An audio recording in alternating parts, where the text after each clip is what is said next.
Hello everyone, जय श्री राम। हनुमान जी जो श्री राम के सबसे प्रिय भक्त थे, हमेशा राम जी के कार्यों को करने और बचे समय में उनकी भक्ति में मगन रहते थे। उनका जन्म ही भगवान विष्णु के राम रूपी अवतार में सहयोग करने के लिए हुआ था। पर ऐसा क्या हुआ कि हनुमान जी को राम जी के बिना ही संसार में रहना पड़ा। उन्हें अपनी अमरता का वरदान भी अभिशाप सा लगने लगा। फिर श्री राम के बिना हनुमान जी कहाँ गए, आइए जानते हैं सब इस वीडियो में। उनकी अमरता के वरदान के बारे में बताते हैं। त्रेता युग में जब हनुमान जी का जन्म हुआ तो बचपन से ही उनमें बहुत सारी शक्तियाँ थी, परंतु उनमें से एक बहुत ही सर्वश्रेष्ठ गुण था जिसका नाम है सेवा। वो सेवा को ही अपनी साधना मानते थे। जन्म के कुछ वर्षों बाद प्रारंभ में वो वानरों के राजा सुग्रीव के दरबार में सेवा का कार्य किया करते थे, किंतु वहाँ उनका दायरा बहुत ही सीमित था। लेकिन जब श्री राम अपनी पत्नी सीता को ढूंढने के लिए वन में आए तो हनुमान जी की मुलाकात श्री राम से हुई। तब वो सच्चे अर्थों में सेवा कार्य रूपी साधना मन से कर पाते थे। जब सीता जी को ढूंढने के लिए जामवन व अन्य साथियों के साथ निकल पड़ते हैं तो उन्हें लंका तक पहुंचने के लिए बीच में रत्नाकर रूपी समुद्र का सामना भी करना पड़ता है। उसी समय हनुमान जी बचपन में मिले श्राप की वजह से अपनी सारी शक्तियों को भूल चुके थे। तब जामवन ने झकझोर कर कहा था कि भगवान राम की सेवा करने के लिए ही तुम्हारा जन्म हुआ है। अपनी शक्तियों का स्मरण करो और भगवान के कार्य को पूरा करो। यह सब सुनकर हनुमान जी का मनोबल बहुत ही ऊंचा हो जाता है और वह असंभव लगने वाले काम को भी संभव कर दिखाते हैं, जिसमें माता सीता जी की खोज के लिए समुद्र को भी लांघ जाते हैं। इतना ही नहीं, लंका में पहुंचकर हनुमान श्री राम की मुद्रा का अर्थात अंगूठी को अशोक वाटिका में लेकर सीता जी तक पहुंचते हैं, जहां वो सीता जी को अपना परिचय देते हैं और श्री राम के बारे में भी बताते हैं। पर क्या आपको पता है कि श्री राम के बारे में जानकर माता सीता इतनी खुश होती हैं कि वो हनुमान जी को अमरता का वरदान दे देती हैं। हालांकि हनुमान जी बहुत ही बलशाली व्यक्ति थे और बल के साथ साथ उनमें ज्ञान की भी पराकाष्ठा थी।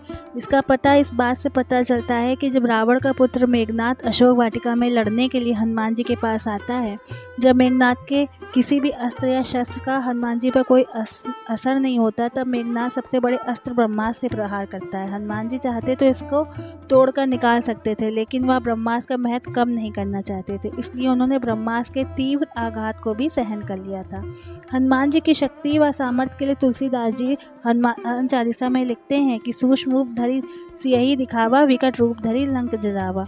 अर्थात हनुमान जी ने अपने आराध्य की पत्नी सीता माता के सामने खुद को लघु रूप में रखा, क्योंकि यहाँ वो एक पुत्र की भूमिका में थे, परंतु संहारक के रूप में राक्षसों के लिए काल बन गए और अपने दीर्घ रूप को धारण कर पूरी लंका को जला डाला। इस प्रकार हनुमान जी अपनी अथाह शक्तियों के साथ श्री राम के सामने हमेशा एक सेवक बनकर ही रहे और उनकी भक्ति में ही रहे।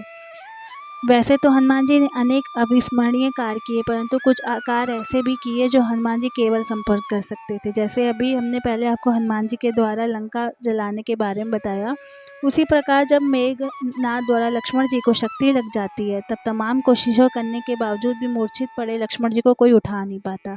लेकिन हनुमान जी सुषेण वैद्य द्वारा बताई गई संजीवनी बूटी रातों रात लाने को तैयार हो जाते हैं और पूरा संजीवनी पर्वत समय पर लाकर हनुमान जी लक्ष्मण जी की जान बचा लेते हैं। इधर रावण वध के बाद जब श्री राम सीता माता सहित वापस लौटते हैं तो हनुमान जी भी उनके साथ ही आते हैं और अयोध्या में रहते हैं, श्री राम की भक्ति में लीन रहते हैं।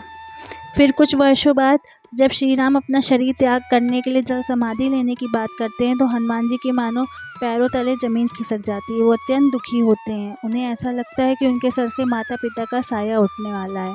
वो खुद को बहुत ही अकेला महसूस कर रहे होते हैं। एक और जहाँ श्री राम का शरीर त्यागना और दूसरी ओर हनुमान जी की अमरता, इन दोनों स्थितियों से गुजरते हुए हनुमान जी सीता माता के पास पहुंच जाते हैं। उनसे प्रार्थना करते हैं कि जब श्री राम ही नहीं रहेंगे तो इस अमरता का वरदान का फ़ायदा क्या है।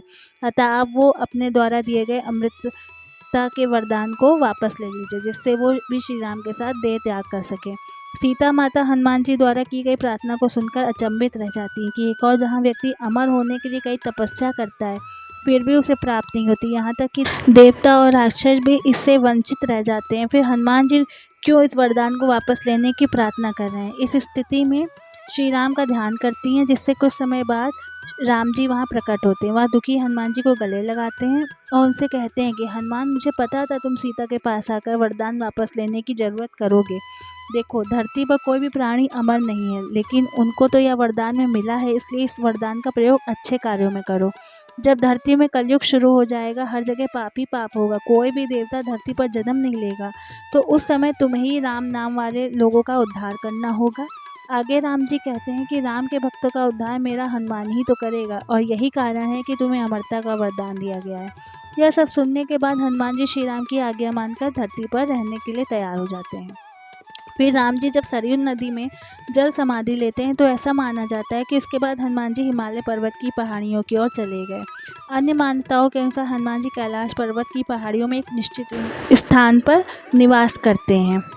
हनुमान जी ने त्रेता युग के बाद फिर से अलग अलग युगों में राम के भक्तों का सहयोग किया। त्रेता युग के बाद जब द्वापर युग आया, जिसमें महाभारत हुई, तो उसे महाभारत ग्रंथ को पढ़ने में पता चलता है कि हनुमान जी महाभारत के समय पर भी थे, और उन्होंने एक बार अर्जुन तथा एक बार भीम का भी घमंड तोड़ा था। साथ ही श्री कृष्ण के कहने पर हनुमान जी ने अर्जुन के रथ पर अप्रत्यक्ष रूप से विराजमान रहकर पूरे युद्ध के दौरान अर्जुन की रक्षा भी की थी। अगर हनुमान जी अर्जुन की रक्षा नहीं करते तो कर्ण उसे बहुत पहले ही मार देते।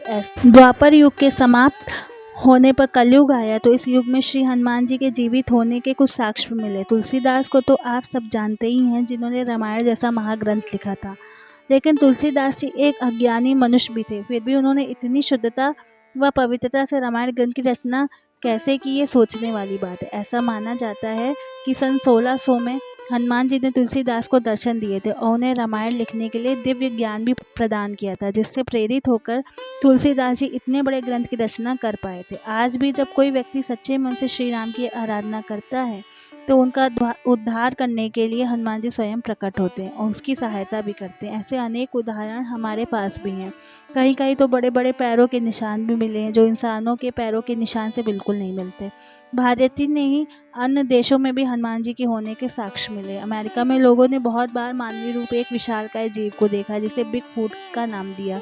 और अमेरिका की सबसे पुरानी सभ्यता, जिसे हम माया सभ्यता के नाम से जानते हैं, आपकी इसके बारे में क्या राय है? क्या हनुमान जी वास्तव में आज भी मौजूद हैं, या आप इससे कुछ अलग सोचते हैं? अगर आपको मेरा ये वीडियो पसंद आया हो तो प्लीज़ लाइक शेयर सब्सक्राइब कीजिए। Thank you. जय श्री राम।